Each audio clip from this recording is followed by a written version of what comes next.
why don't you give me the top player from some of your contenders, and not just contenders in the area. Let's do your top players for guys that you think could be making bids either to Lincoln or deep into their postseason runs.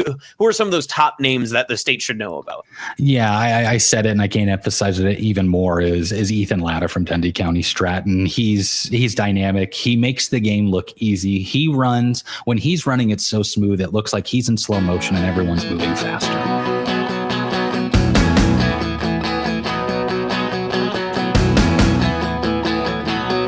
Welcome back to Small Town Ball, a podcast brought to you by Hurrdat Sports. I'm Austin Jacobsen, and we are joined by a very good friend of mine from my history of working in small towns and smaller communities across the state, Evan Jones of the RPAC Rundown, formerly KRVN, formerly of UNK. That's where our paths first crossed. Evan, how's it going today on this? It's a warm mid-July day. I mean, I don't know what it's like in Cambridge today, but it's very, very warm out here in the metro. It's a nice, balmy, humid 99 degrees in Cambridge on this July day. And like Austin said, we have a past. It's a great past. We've done a lot of fun things together. I am sticking my neck out there after some of the things you said about Memorial Stadium earlier this week, Austin. Yeah, no, listen, it's been a long week for me, but it's early, so we're going to be totally fine. Everything's going to be okay. But I will say, I really appreciate you sticking out for me, and also helping out with kind of the startup of this show. Now, I asked you a while back, I think it might have even been state wrestling was when I first kind of presented this out to you. I said, I've been trying to work on something like this. And I think that this is something that is so unique because so many times you and I have had these conversations before, whether they were in UNK classrooms, the KRVN newsrooms, on the road covering games, whatever the case was, that sometimes all it takes is just a brighter or bigger spotlight to shine on some of these smaller towns for them to really get the love and showcase that some of these communities feel like they deserve. So I'm hoping that we can do that today, especially through you and all the great work that you do with the RPAC Rundown. Yeah, I appreciate that, Austin. You know, we've had a lot of fun with it. We're entering year 4 in covering the RPAC Rundown, anything from a blog, podcast, social media. And I can't say enough good things about what you guys all do at Hurrdat Sports. I've been able to use you as a resource. Mike Sauter's been great to me as well when we visited at state events and stuff like that. But yeah, it's been a great opportunity to cover these 16 teams now. It was 14 when we began. Yes, you heard that right. The conference is 16 teams here out in Southwest Nebraska. You know, and it's been a really unique opportunity to do. And like Austin said, you just got to shine light on some of these things. And we've had a great opportunity to do that. So I want to give a full football season preview, and maybe when we get later on into the year, we can get into some of the volleyball and everything, but you got to give the people what they want. Fall football, high school football is just right around the corner. I want to touch on something that you brought up right there before we get too far into it. RPAC Rundown's been running for a little bit now. You guys are really well established in the area. What is the Republican Plains Activities Conference in your mind? It's a conglomeration of schools that kind of spread out a little bit further than we see in some of these other conferences, especially across the state. I find it to be one of the more unique conferences when it comes to the lower area schools as well. Yeah, and I have to, I kind of have to step away and look at how unique it is, because being from Cambridge, which is in the RPAC, that's what I competed in when I was in high school. It spans from Paxton, Nebraska, all the way to Alma, Nebraska. So you've got a wide variance there of how far west you go versus south central Nebraska, essentially. But yeah, it's all these schools split up into 2 divisions, an East and a West division for the conference. Obviously you have them split in half, and it's just a really... It's beginning to become more tight-knit, I'd say, especially with what we're doing. And I'm not saying that's all because of us, but now there's just more things that have been shown what student athletes are doing. Kids from Paxton know what kids from Bertrand are doing. Kids from Southern Valley know what kids from Maywood Hayes Center are doing and stuff like that when it comes to the sports thing. But yeah, it's just a wide conference. They all seem to work pretty well. I mean, it makes sense with the way that enrollments and things like that have changed. And you do have primarily D1, D2 schools, obviously, and we'll see how that changes. Obviously, with next year, D3 football is going to be something that we're looking at too. So we'll see how many 6-man football teams we continue to have. But yeah, the RPAC is just this wide conference from Paxton to Alma. They have great activities, great athletics, and yeah, it's pretty awesome for sure.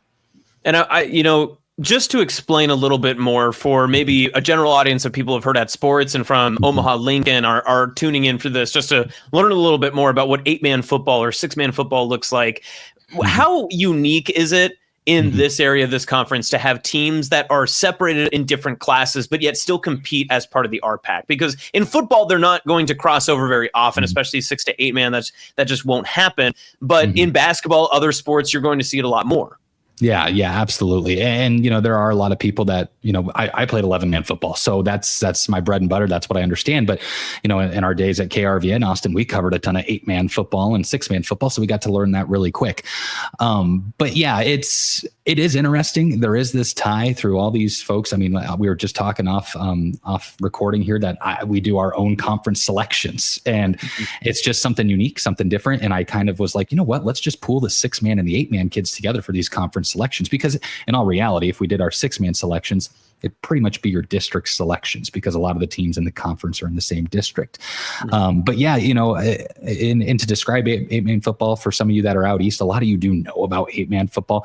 A lot of speed, tons of speed, creativity, which that happens in 11-man football too. You got to be creative too, but you really get to see athletes in space in 8-man football. And 6-man football, I think the first time I ever called a game was Elwood versus Eustis Farnham for KRVN. Was the first time I did a 6-man football game, and it was just like stepping on an anthill. It's chaos once that ball snaps, and there's a ton of strategy to it. And there's people that'll say like, well, it's not real football.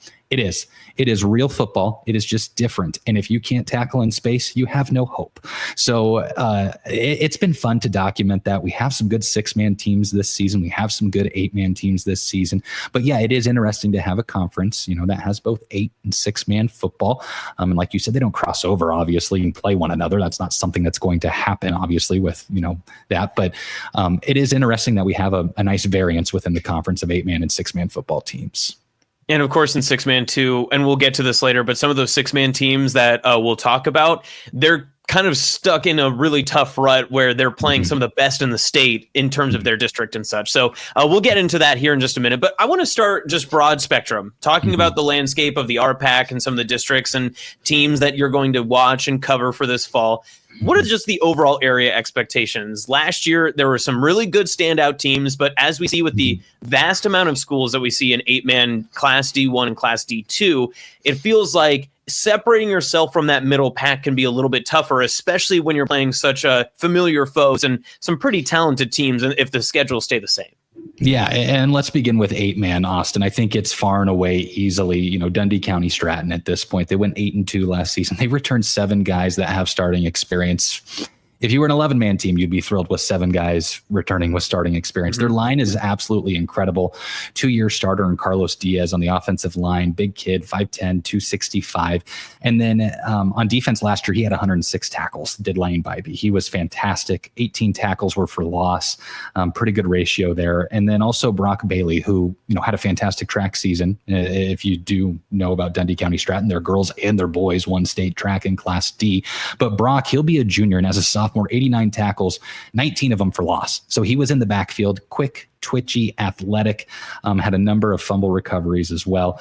Both Bailey and Bybee were first-team RPAC Rundown on the offensive side. Now, for the skilled positions for Dundy County-Stratton, I can't emphasize enough when you see what I feel, some of it's opinion, but some of it is statistics and things like that. I think they do have a generational athlete in that area. They've had some good ones in the past. Phelan Sanford comes to mind. If obviously Husker football, played safety, but Ethan Latta, great athlete too. 4,793 total yards in his career at the running back position, including 1,272 yards last season, 20 scores on the ground, 507 yards receiving, and 9 touchdowns last year. As a sophomore, he had over 2,000 yards rushing. They kind of reinvented their offense, isn't necessarily the right word, but they did adapt their offense to get him the ball in space a little bit more, and it really seemed to be effective. And he's fantastic on the defensive side, as he had nearly 70 tackles and 7 interceptions. I can't say it enough. If you get the chance to see Dundy County-Stratton play and see Ethan Latta play, it's phenomenal. He's also an athlete that his sophomore year in a playoff game versus Howells Dodge messed up his knee really bad, and you would never know. He's a fantastic athlete. He's healthy. He's ready to rock and roll, and I think he will be again this year. And for them, they also returned their quarterback, Dante Horner. He was first team All RPAC Rundown, threw for nearly 1,000 yards a season ago. 21 touchdowns, just 2 interceptions. Takes care of the football, which is pretty hard to do regardless of how many times you throw the football. Only throwing 2 picks throughout the season is awesome. And he's got got some nice weapons with August Shaw. And then they also have Kevin Garcia, who's a great defensive player, but I think they're going to find ways to get him more involved on offense. He's too dynamic as an athlete. And then, for the folks out in our area here in Southwest Nebraska, like you haven't mentioned a pretty big one, and that's Breck Horner. He's going to be a sophomore, fantastic linebacker, our first team RPAC Rundown linebacker. We had 3 of them, and he was a freshman who was named that. 89 tackles. He'll play tight end on offense, but I think he'll play a little guard. Coach Mike Spargo told me they might shift him around and put him at guard a little bit too. And of course, like I said, Mike Spargo, that's a championship level coach too. So if you have these kind of guys coming back and him controlling the team as the coach, you're in pretty good hands if you're the Dundy County-Stratton Tigers. Yeah, and if you're DCS as well, I mean, that's a team that even people from this side of the state would likely recognize because they have seen quite a bit of DCS over the past few years and even longer since then. That mixture of defense, I mean, you mentioned 2 guys that have over 80 tackles. That's nothing to sneeze at by any means, but is it a top to bottom level defense that you feel like can get the stops needed, especially with where the Tigers want to go, which is beyond the second round of this postseason? Do they have the talent to compete with some of the other top talented teams across the state? I do believe that. With a guy like Brock Bailey on the defensive line, who's twitchy and quick, fast hands, can get to the quarterback, can stop the run game, because, a lot of times, and I don't know their full defensive philosophy. I don't. But a lot of times, teams are going to have their defensive linemen take up blockers and all your linebackers to make plays. And they do that. Breck Horner had 89 tackles, but Brock Bailey had nearly 100 himself. So he's obviously athletic to get in the backfield. And you have Breck Horner at that linebacker position, super, super athletic. And Ethan Latta in the back end, 7 interceptions. And it's not just like he's always baiting the quarterback to throw it. He is just that dynamic of an athlete that he makes plays all over the field on both sides of the ball. And Kevin Garcia, another defensive back. And the thing is I didn't even mention some of the kids that were like on their 4x1 relay and stuff like that are athletic, that'll play in the back end of that defense too. And if you have speed on a defense, you're going to be able to cure a lot of things. And they have good size too. So it is a defense that I do believe that, that I don't know if carry is the right word, but they're good enough to do a lot of things and maybe do some damage this season. And one team that obviously is probably waiting to be heard so far. We've only been through one, but there's so much more to get to. One that I was always impressed with, and maybe their physical style has changed, so I'm excited to hear more, but they took down DCS last year in the regular season. It was Arapahoe. Do they have a chance to be able to make another stop against DCS, or is there too much turnover this year that you see comparative to what you see from Dundy County-Stratton?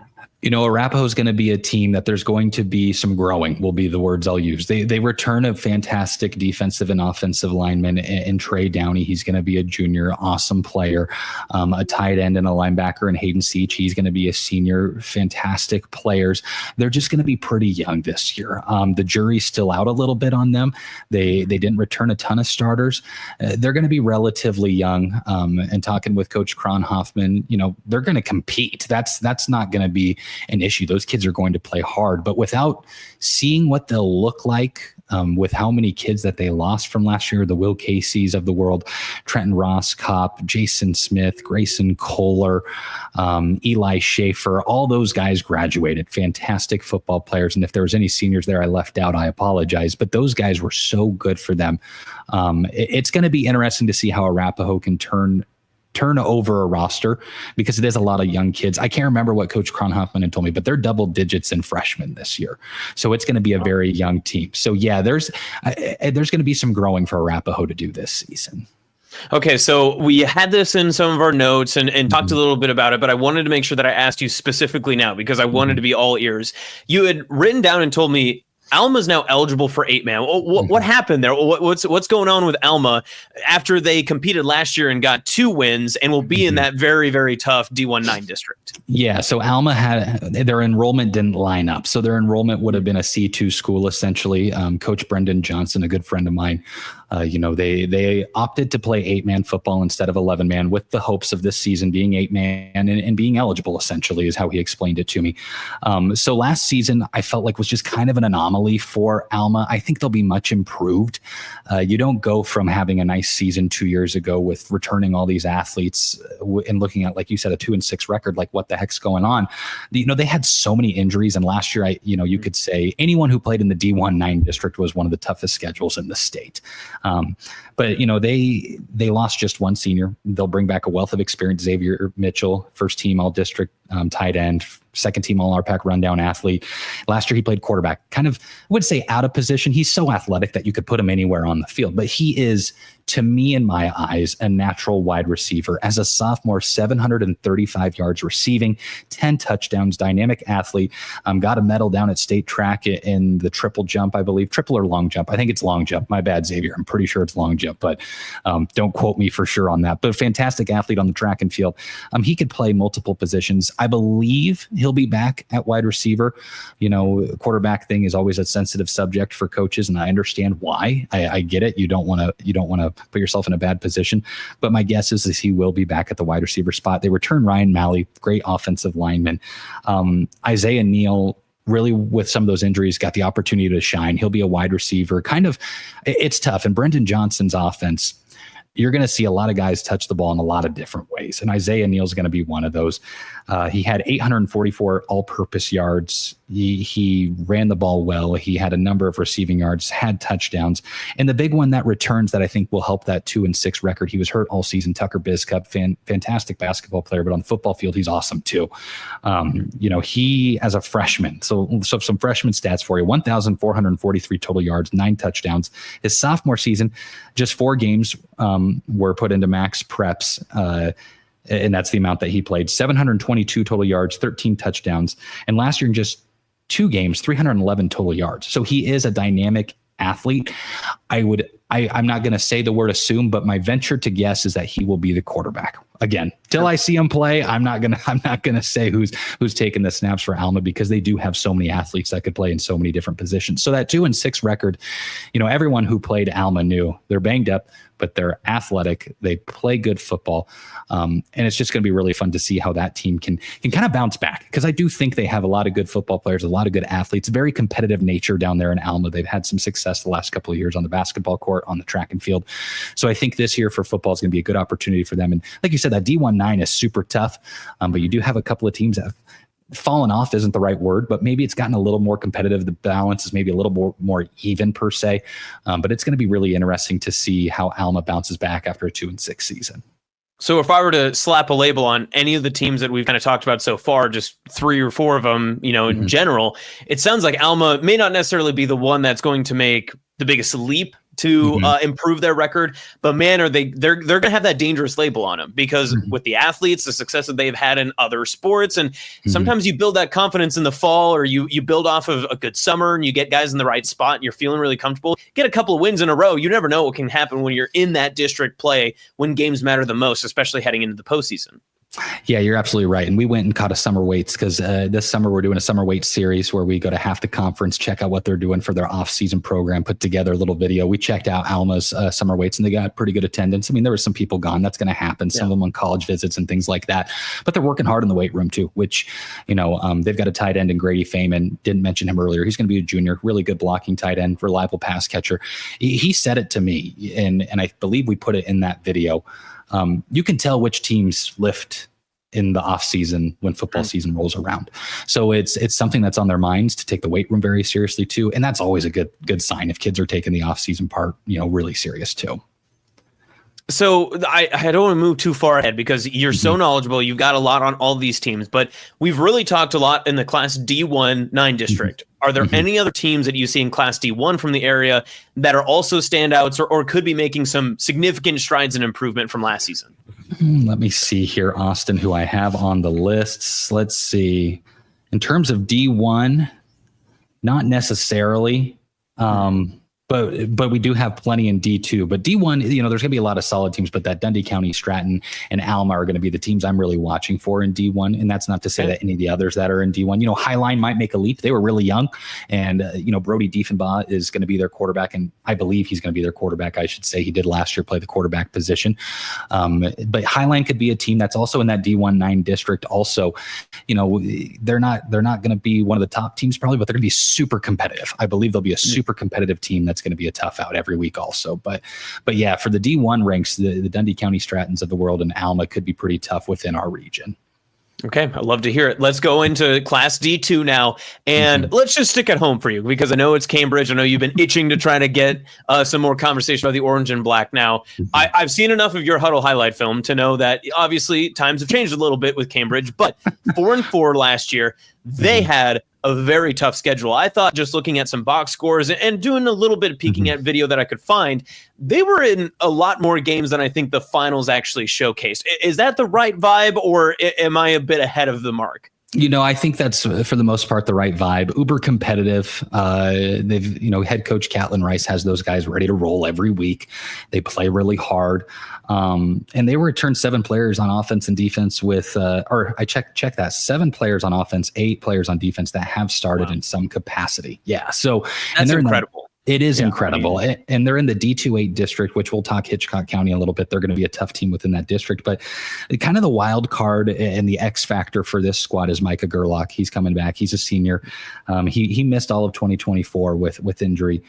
He threw for 551 yards, 5 scores, 4 interceptions while completing passes at a 56% clip as a sophomore. Rushed for over 200 yards too. So he's a good athlete. And last year, they were able to make the offense work. They had a freshman quarterback, Abram Norton, who their family ended up moving out of town. And he did a really good job as a freshman controlling the offense. But having Micah Gerlach back at that quarterback position will be really good for Cambridge also. And I look at their line.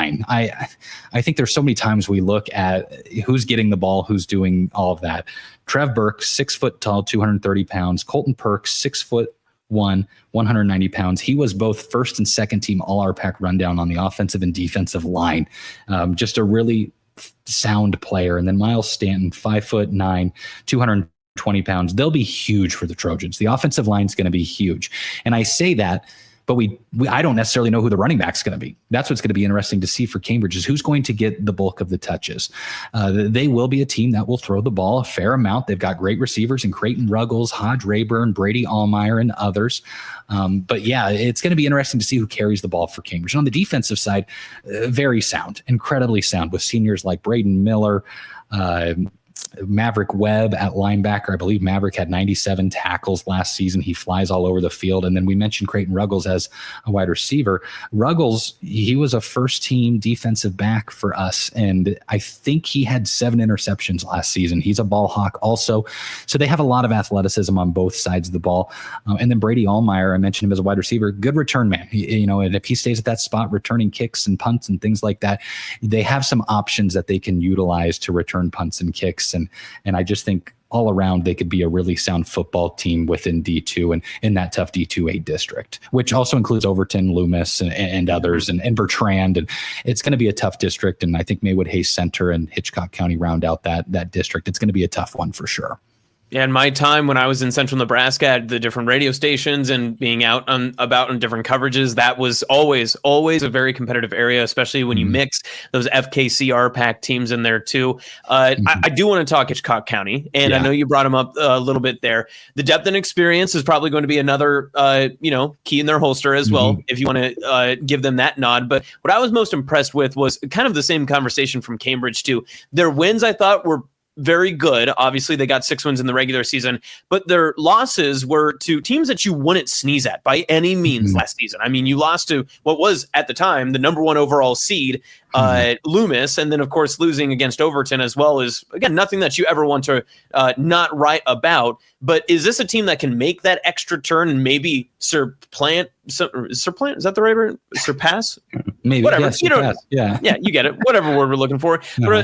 Is Hitchcock County the team that can maybe replace a team like Loomis or Overton from that loss column and maybe sneak their way to a higher seeding and a better spot in the D2 playoffs? Yeah, that's going to be a super interesting thing for Hitchcock County to figure out. Their team, like you said, a ton of experience. And muddy's not the right word. Maybe they've just got a lot of guys who can play, and that's what's going to be super interesting for head coach Randall Rath to figure out. Of course, Hitchcock County won the title in 2022. A number of these kids were freshmen when that took place. Jack Baker returns at quarterback, threw for 582 yards, 743 yards rushing, 11 touchdowns. He was RPAC Rundown honorable mention selection at quarterback. Carter Probably a junior, running back, 801 yards rushing, 9 scores. Brody Hubble, a sophomore, he rushed for 178 yards. He'll be key on the ground game. Jarrett Neben had 563 yards on the ground and 6 scores. So if you can tell, they like to run the football and they run it effectively. And you throw into the mix, they get a transfer from Maywood Hayes Center, Grady Erickson, who's a really good running back too. So they have essentially, and if you throw in there Carson Schuler, who played some fullback for them, has the ability to play a lot of spots on the football field. If you throw that in there, you've got 4 or 5 guys that might be able to carry the football for you. And it'll be interesting to see how the Falcons handle that. You know, they've got a strong line as well. And then if you look at some of their skilled spots, they've got a couple of good wide receivers / tight ends and Jace Hawkswell and Adam Kisker. And on the defensive side, they fly all over the place. You know, you could easily say in that game against Wilcox-Hildreth in the playoffs, their defense, you know, it was huge to get a couple of stops late in that game that catapulted them to a win. So yeah, they're one of those teams that I believe there is another step in there. And I'm sure Coach Rath feels that way. I'm not speaking for him, but seeing the way that he coaches and knowing and getting to know that community and some of those kids, I'm sure they're hungry. You know, they made a district final in basketball. They've had success on the football field. I'm sure they're ready to take another step. And it's going to be a great opportunity to have a lot of tough competition throughout the season and really maybe make some noise in the D2 ranks. And you have to think too, if you could go back and if you overcome if you flip one of the losses from either Overton or Loomis, you're not playing at Why Not. You get a home game then that next time. And we could be talking about a completely different Hitchcock County season from last year. And who knows how that parlays into success for this season, but maybe it's a better thing that they have extra motivation going into this season now. Yeah, and like you said, it's a game of margins, and Coach Rath knows that. I mean, they play a brand of football that you're really testing your physical condition versus the other team. They want to wear on you. They want to run the football 40 times. They want to make it very tough. And any time you play a brand of football like that, you're going to have a lot of success. And yeah, it'll be interesting to see how they utilize that brand of football that they have for years and just try to, I think it's incremental steps for them. You know, I think they're close here and close there, and they're just going to continue to get a little bit better each week. And they're tough. They're kids they're salty. They do their job. They don't care about the limelight from what I can tell. They just play football and they play hard. And I'm excited to see what they can do this season as well. That's one thing I always appreciate about you, Evan. You're always so positive. I can never get any negative commentary out of you. Well, and especially when it comes to, I know you mentioned going into the weight rooms, you see how hard these kids work. It's easy to be able to root for these kids. And I know that's why you love doing what you do. Okay, before we wrap up 8-Man football, give me a team you think, let's label this both ways. And I want you to ignore classes, just go strictly from RPAC in the area, who you see, who you cover, the most dangerous team, and then the team you think has the chance to maybe make the biggest rise from where they ended their season last year. And you're speaking 8-man football specifically. Yeah, let's just stick with 8-man and see whichever class, D1, D2, whichever one you feel. Yeah, so I'll give you 2. We talked about the 1, and actually, I take that. Do you want some that we haven't talked about? Is that kind sure? Of Yeah, I'm open to whatever. Listen, you're my expert. I'm here asking you the questions. All right. So we talked about Alma. I believe that they're going to make a leap. I think they're going to be much improved as Alma. I talked to you about Cambridge. I think they're going to make a nice leap also. But let's give you 2 that we didn't talk about. I think Sutherland is going to be much improved. They return a lot of kids. They'll be in the D1 ranks, the D110 district, I believe. So they go a little bit further west for things. I think they're going to be an improved football team. They return Jackson Sainer at quarterback, very good athlete, good decision maker. And then Mason Mortimer, nice offensive lineman, but could be moved around to some different spots. He's super athletic. He played all over the football field, played a lot of offensive line, but some of that was due to injuries and things like that. And then my other one that I find really intriguing, this would be in the D2 ranks, would be Maxwell. Maxwell returns their quarterback in Jesse Reyes. He's a 1,000-yard rusher, does a great job of finding space, being able to, whether it's between the guards or on the outside, does a nice job of finding space and running the football. And then they have 2 linemen that really, Jordan Redden, their head coach, Coach Feeney, said he's just a lunch pail guy. He's just going to come do his job, doesn't care, does what he needs to do. And then the other one, Colt Gosnell. Colt Gosnell was an RPAC Rundown honorable mention. Easily could have been a first or second teamer, and I don't think anyone would have cared whatsoever. He's 6'3", 215 pounds, I believe. Teams actively run away from him. Like, they do not run the football towards him. Yeah. And even if it is, that's the best respect you can get. That's the best respect you can get as a defender. Absolutely. And even if it is the D2 ranks, and even if it is a team that went 4-5 last year, if you are doing that, they're having to game plan around one guy, and that's special. So I think Maxwell's one. I don't know if they'll make a massive leap, but I think they have some tools with Jesse Reyes, Colt Gosnell, Jordan Redden, and kind of a newcomer potentially in Griffin Flock. He played as a freshman, had over 100 yards rushing on the season. I think they'll find some ways to maybe move the ball against some teams and be competitive in a lot of games. So maybe not a huge jump for Maxwell or Sutherland, but teams that I think that could make the next step and maybe get a little more notoriety. And I don't want to get too far into the weeds on this, but comparative to the 9-game regular season schedule that A, B, C1, C2, 11-man football will play, the 8-game regular season, the difference between 4-4 and 5-3 sometimes is significant because your schedule, depending on who you play, I mean, we could do a whole nother show about how there are some of the best 2-6 or 3-5 teams that will go and play in these 8-man conferences or districts that just get completely run out. And they're a good team in their own, but they're facing 4 or 5 teams that will be in the state playoffs and further. Right. Yeah, but I do think like Maxwell seems like one that if you just get that extra win, that 5-3 feels a lot different than what 4-4 did. Yeah, absolutely is. Like we just said a little bit ago, it's about margins. It's about winning the games you're supposed to win and maybe sneak one out that you're not supposed to. I think that's super important for teams. If they can find a way to win the games you're supposed to, get lucky with 1 or 2, you're going to put yourself in a better position because, the playoffs, it's a gauntlet. It's a long playoffs. That's not me discrediting it. That's not me saying it negatively. It is. It's a whole new season is the playoffs. And if you're... They literally reseed. I mean, like how much more could you want? You get 2 new seasons. Like yes. And it's not like you're starting the season with a team that maybe you've seen every year for the last 5 years. It's one that's, 8-0, rushing for 250 yards, throwing for, 150 to 200 yards, super balanced team that's uber athletic. That's how you start your postseason. And you might be banged up and they are too, but if you have a few injuries and you're playing a team like that, it's tough. So yeah, those games are super important to get victories when you can. I do want to ask one quick one on Sutherland, then we can move on to 6-man. You mentioned it a little bit in brief there, but Sutherland being such in a Western district in D110, their 2 wins last year came at Morrill and against Kimball. I think that means a lot more because I'm not discrediting what the Panhandle has. Of course, Panhandle guy myself, I'll always respect, the awkward rectangle in this state. But nonetheless, it's something that when that area, and if you are, a school that competes in a different conference and you have kids that go to different camps and such, when you play some teams you wouldn't regularly see, but you are put into that district, it does make a little bit of a difference if you can get that easier slide because at the end of the day, an 8-man wins are wins. And that's what really weighs you competitively, especially when it comes to the PowerPoints.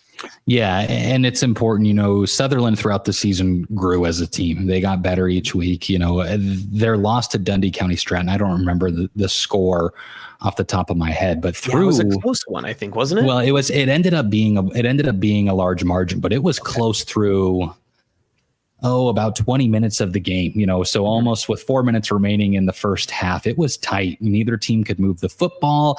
Both looked awesome on defense, but eventually, Ethan Latta and some of those guys from Dundy County-Stratton took over. But I think that was when I saw them last year and I thought, okay, there is something here. There is something, whether it's defensively, being well coached, fundamentals and things like that. There is something here for this Sutherland team that throughout the rest of last season and coming into this season that they can hang their hat on.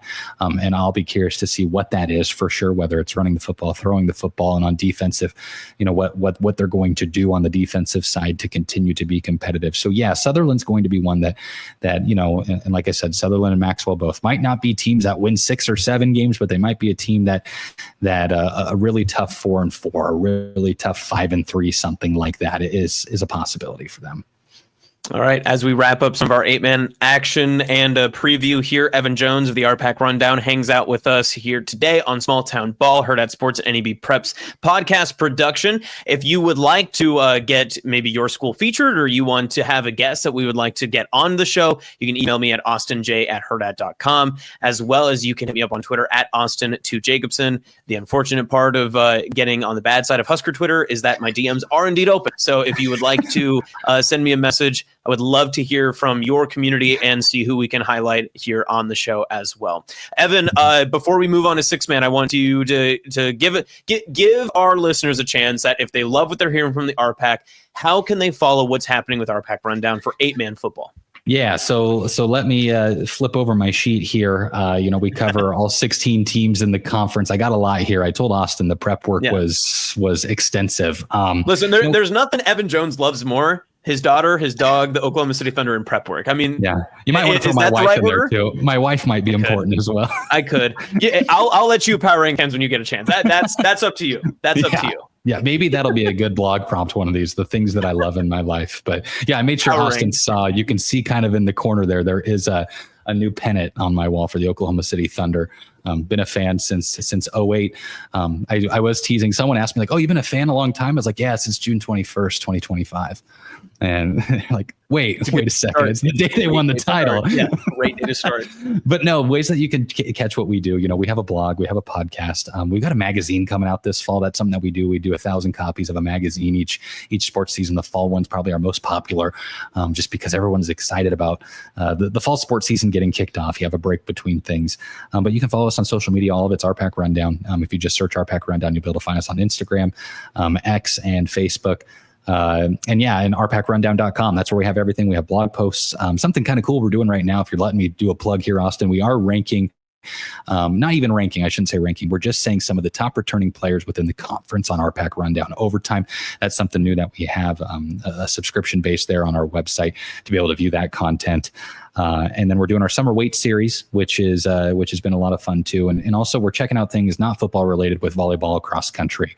And we have our podcast, like we mentioned, have some great guests lined up the next couple of weeks. It's going to be a lot of fun.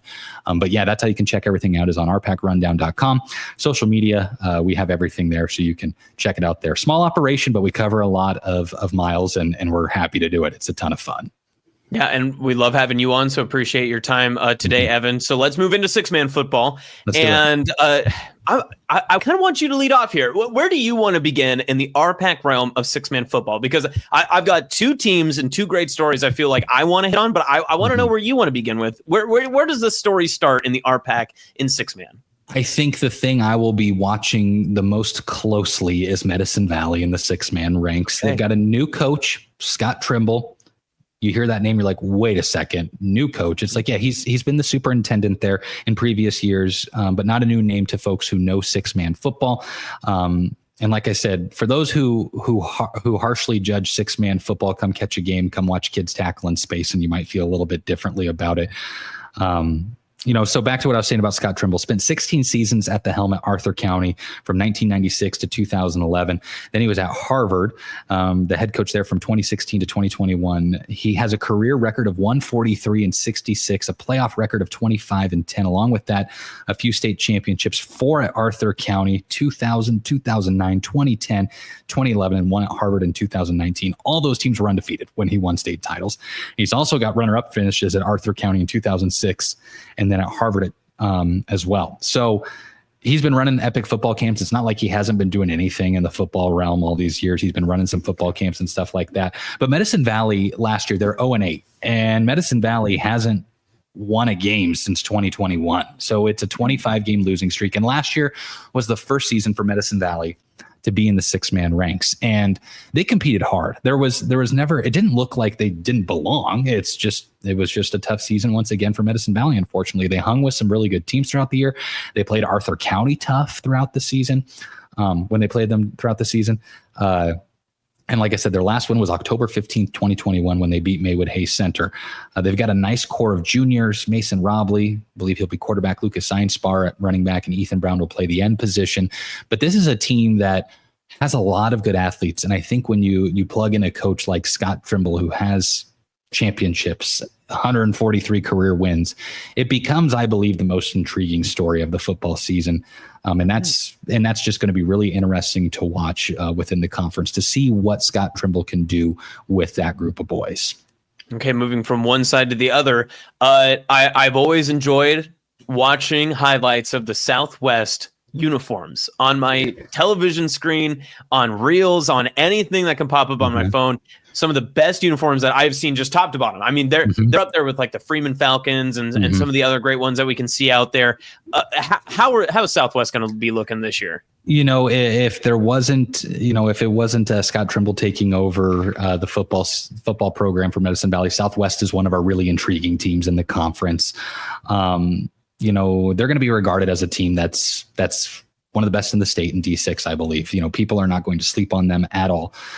They returned 5 starters on both sides of the ball for 6-man football. That's massive. Houston Billiter was the RPAC Rundown second-team quarterback. He threw for 2,224 yards, 32 touchdowns.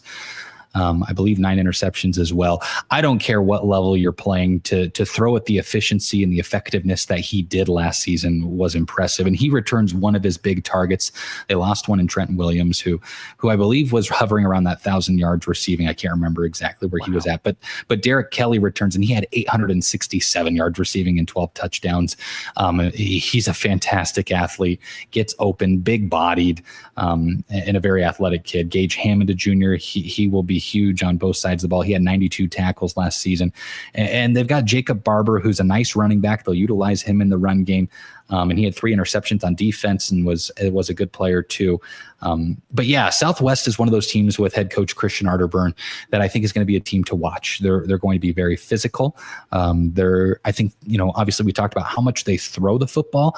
I'll be interested to see how they utilize the ground game, because I'm sure they'll have to find ways to run the football. And I think they can do it effectively with the number of weapons that the Rough Riders do have. And so from Southwest, I have a great personal experience heading out to this place.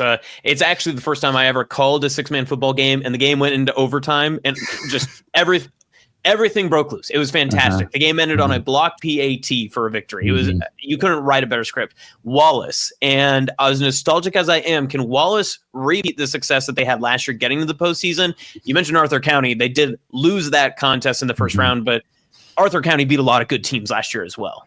Yeah, Wallace is going to be a team to watch. Logan Pabin in his second year as the head coach.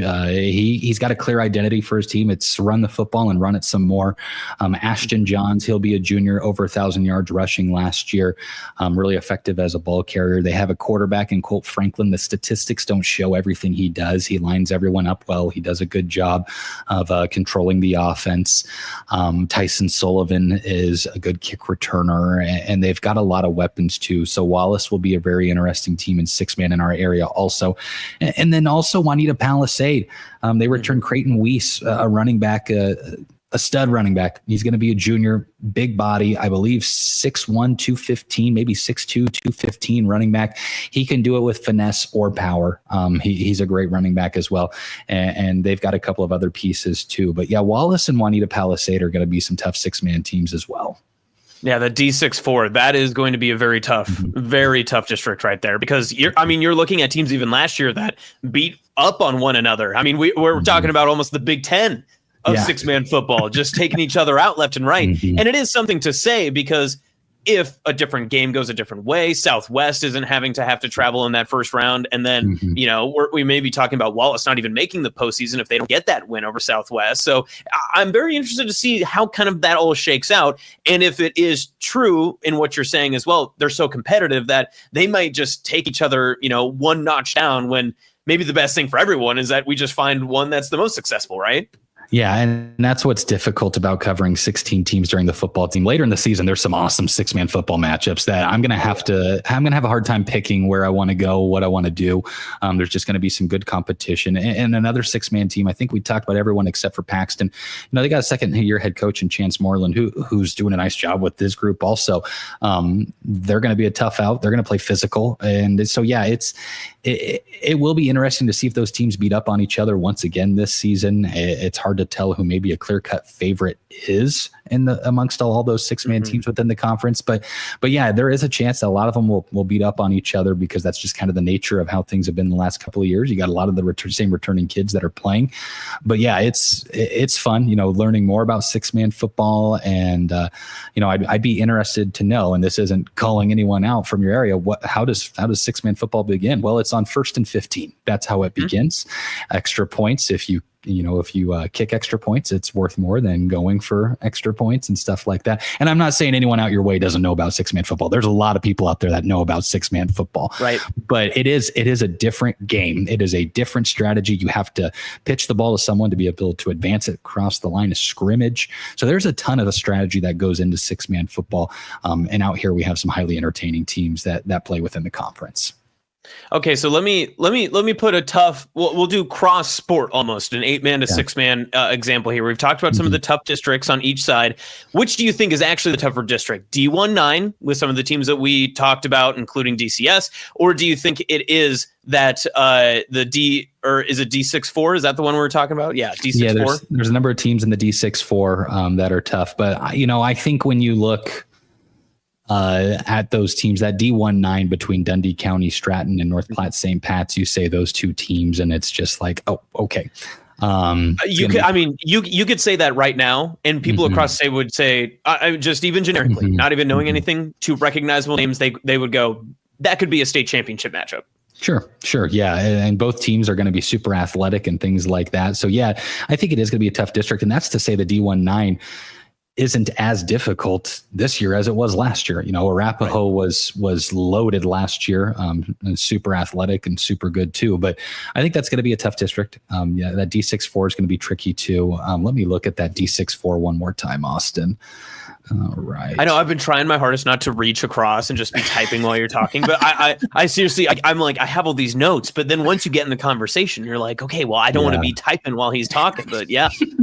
Yeah. So that D64 with, Medicine Valley, Paxton, Southwest, SEM is going to be so tough. That's the one team that's not within the RPAC. That is in and you want to talk about the toughest team there. SEM is the one that's had the longevity of success the past 3 seasons. Yeah. So now that I look at that a little bit more, and I look at the D19, you might get me to say the D64 top to bottom probably is a tougher district per se, comparing the 8-man to 6-man ranks, which we said is so tough to do. But I think if you're looking top to bottom at those teams, I would say the D64 might be a little bit deeper amongst those squads compared to the D19. Okay, so before we get into, I know you've got a long list of players that you have everyone watching for. Everyone in their hometown is going to be sitting on the edge of their seat. They're going to be Googling the transcript of this to make sure that they got called. Why don't you give me the top player from some of your contenders, and not just contenders in the area. Let's do your top players for guys that you think could be making bids either to Lincoln or deep into their postseason runs. Who are some of those top names that the state should know about? Yeah, I said it, and I can't emphasize it even more, is Ethan Latta from Dundy County-Stratton. He's dynamic. He makes the game look easy. He runs. When he's running, it's so smooth. It looks like he's in slow motion and everyone's moving faster. He can see the field incredibly well. Some of the cuts that he makes, are incredible. We put up highlights after their games, and it's hard to pick. It gets to become pretty difficult. He's made a number of catches that I don't understand how they happened. He makes a couple of runs that I just don't get. Same at his safety spot. He will make a play that I don't understand how he got to it. And his stature isn't the biggest. He's kind of small is not the right term, but he's slender. He's a slender athlete, but he will lay the boom. He can hit. He can do a variety of things. So Ethan Latta, I can't say enough about him being a fantastic athlete. If we're talking contender specifically, Brock Bailey mentioned him on the offensive and defensive line. If you just went, and a lot of people don't watch a game the same way that you and I might watch a game, Austin. And I will sometimes just get wrapped up in watching offensive and defensive line play. And it's just like, Brock Bailey is the same size as those guys, but he plays faster. He plays more physical. It's very different. kind of more on the skill position side. Houston Billiter for Southwest, sling it all over the field, makes it look easy, makes good decisions. I'm going to be interested to see if maybe they use him to run a little bit more. It hasn't been something they've done in the past, but I will be interested to see if they maybe use his legs a little bit more. Again, this is just speculation. I'm not sure what the plan is on offense, but I'll be interested to see if they do try to move him a little bit more around. We mentioned Ashton Johns of Wallace, over 1,100 yards rushing last year. I think he's got another big season in store. Creighton Weiss of Juanita Palisade, over 1,200 yards rushing. And I have it here, 6'2", 205 as a running back. I gave him 10 extra pounds. Maybe this year he will be 215. Who knows? I mean, 6'2", 205 is already pretty good, even for a standard running back. Like I know that there are some running backs that will play for the colleges in this state that wish that they were 6'2", 205. So that's not a bad place to be. Yeah, absolutely. And then, we didn't talk about him much because I'm not sure where they'll line him up, is Carson Schuler from Hitchcock County. I know on defense, regardless of where they put him, he will be a menace. He is big. He is physical, really long arms, and really does a good job of engaging on the defensive side, getting to the ball carrier and doing what he needs to do on that defensive side. And then, if healthy and that type of thing, he's battled some injuries, has Tucker Biscup. It's one of those things that I'm looking forward to seeing Tucker Biscup on the football field. Dynamic athlete of Alma. He's smart. He's heady. And you could lump Xavier Mitchell into that too. Xavier's been able to play a lot of positions, but those two guys are going to be super interesting to watch also for Alma and make some plays for them. But yeah, I've got a long list. Like you said, it's hard to parcel it down, but out of the contenders, those are some of the guys that I think could really make some noise. Looking at Cambridge, Maverick Webb, a great linebacker for them. Micah Gerlach, we mentioned him at quarterback, and they've got a whole bunch of players too. And like we mentioned, Trev Burke is one of those guys on the offensive line for Cambridge that I think, I said it, he does a lot of work in the weight room. So I'm excited to see how that translates for him on the football field, even more heading into a senior season. And I know you've got so many more players to get to. I want to hear as many as we can. But again, I want to preface. I put you on the spot. Those were some of the teams that we've talked about in this episode that we expect to be getting further, playing into deep late October, early November, and hopefully in further beyond, especially for the RPAC Rundown. Of course, I'd love to see you down in Lincoln with all of our Hurrdat gang and hanging out and such. But what about some of these other teams, the teams that are trying to push towards those contenders? Who are some of the other players that people need to be on the watch for in the area? Yeah, we had talked about some of those teams that could be making a splash, that could maybe improve a little bit. And some of those players that maybe come to mind. We mentioned Colt Gosnell of Maxwell. I just think he's a guy that could continue to even take it to another level. He had 53 tackles. And we didn't talk about this when we talked about him. He had 16 of those were for loss. I mean, every third tackle was for loss that Colt Gosnell was making. So he wreaks havoc in the backfield. He makes things. He just mucks up a team's offense. He just makes the game messy, which is awesome. I think it's one of those super underrated things that a defensive lineman can do. Taking a look at some more of the athletes that we have. Hayden Seach from Arapahoe. We kind of mentioned that Arapahoe might be growing. He's a senior. He was a first team all RPAC rundown linebacker, uber athletic, nose for the ball, kind of nasty on the football field in a good way, just plays really hard. Hayden Seach is going to be a guy that I'm going to watch for. Also, a team that we didn't talk a lot about is Maywood Hayes Center. I don't know what they'll look like this season. I'm not 100% sure. And when I say that, I don't know who's going to all be on the field. I know they're going to run the football. I do know that. And so I'll look at Sawyer Dibburn as someone that could really grow. Great linebacker. I think he could be a 1,000-yard rusher this season for Maywood Hayes Center if they're able to get the ground game going. But yeah, and then like we said, Hitchcock County's got a whole bunch of running backs. Here's another good one for you. So Thunder Nelson from Bertrand. Thunder Nelson? Correct. You got the name right. It's running Thunder. back. Yes, he plays running back. And kind of an athlete on the offensive side. He was a first-team defensive lineman for us for RPAC Rundown. Super athletic. The offensive stats aren't amazing. And that's not to discredit anything that Thunder did. It's just how the season went last year. I think this year could be a big opportunity for Thunder Nelson to be a great running back, athlete, wide receiver, whatever head coach Trey Stidhite decides to do with him. I think they're going to get him more involved. So I'm really excited to see how they get him involved more, getting touches, getting downfield, making things happen on the offensive side. Thunder Nelson, he's had great career on the basketball court, track and field. He's been a great football player too. I'm excited to see what he can do his senior season for Bertrand and maybe get the ball in his hands a little bit more. Okay, I know you've run through, and Thunder Nelson, I don't know how you follow up that one, but I just want to make sure, are we missing anything? Any team, player, coach, storyline? What else is going on, or did we hit it all here in like 54 minutes? I'm pretty impressed by us. You say all, and with a team or with a conference with 16 teams, that's very relative. It can get tricky to say. Well, and somebody's, as we know, in small town ball, small communities, somebody's grandmother is going to stumble upon this somehow on Spotify, and they will be upset that grandson did not get mentioned. But that's the nature of this beast, right? And I know that is such a tough task for you being in the RPAC Rundown, and give a geographic location, because if our listeners are from the Hurrdat area, mostly Omaha, they're going to think, oh, well, Cambridge must be in western Nebraska, so all these towns are right next to each other. How far are you traveling for some of these contests and games just on a regular Friday night? Yeah, so lucky enough, Cambridge is about as centrally located in the conference as you can get. But if I'm going to Paxton, it's 2 hours. Like that's the reality of it. That's our furthest west team. And if I'm going to Alma, that's about an hour 10. So, on average, we're driving about an hour for a game, give or take. Maybe not quite that far. Maybe 45 minutes is more of the average distance we drive for games and stuff like that. So yeah, it is a wide geographic location. And you're right, it is hard. We try to give all the kids credit as much as we can. It's a very tough task. We do the best we can, but yeah, it's a fun conference to be a part of. We have some great administrators in the area and coaches and things like that have believed in what we do, and they've been great to work with on this as well. Okay, so let me run down everything RPAC Rundown, and you tell me what I miss. Okay, so we've got podcasts, blogs, rankings. We've got all conference teams. We've got schedules. We've got team updates, photos, videos.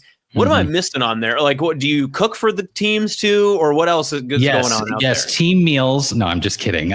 You're right. When people ask what we do, I'm just like, multimedia. Let's just keep it broad. And you're talking to the right people. Listen, that's right. We get it. Yeah, and I think that's something we had to learn early on. Was I was big into audio. I wanted to write and do podcasts, but we've learned that video is super important, and the student athletes really enjoy it. A lot of people enjoy the video aspect of things that we do. So we've adapted that, and we've put the podcast on a video now too, which has been super fun to do. It's multimedia, I think, is the best way to say it. But yeah, we've got some great things coming up. We're working on our schedules for the fall. We know people look forward to that, to see where we're going to be. And I'll say here, schedule's subject to change. You just never know. That's the tentative plan. And our goal is, and this isn't any secret, the goal is to get to see everyone once. That's what we hope to do throughout the football season, is get to see everyone once, and then go from there. But we're able to kind of get a good idea of teams and what they look like, because of the ability that there's highlights out there on Max Preps and things like that we can see the teams, and we can look at stats. And we write a weekly blog that kind of runs down everything that happened throughout the previous week, and we can't thank coaches enough for getting us some of the information from those games. That's super important to provide for people. But yeah, it's a lot. But it's a fun thing to do, and to be able to do it for our career is pretty awesome. So. Okay, so before we let you go, last few questions for you. Did we miss any teams or players that you want to touch on, or is that list exhausted? You told me you had 12 pages of prep. I mean, there's got to be something we missed. There might be. Look, he's just flipping through the stack now. Look at this. Going through some of those players, we mentioned, we mentioned August Shaw from Dundy County-Stratton. I'm really excited to see from Highline Brody Diefenbaugh play. He last season, it was a bit of a down year. They went 1-7 at Highline, and Diefenbaugh the year before was one of the top district performers in the area, and he still got some district selections this past year. He's just an excellent athlete, great attitude, great leader, and a lot of those sophomores and juniors that played last year are going to be.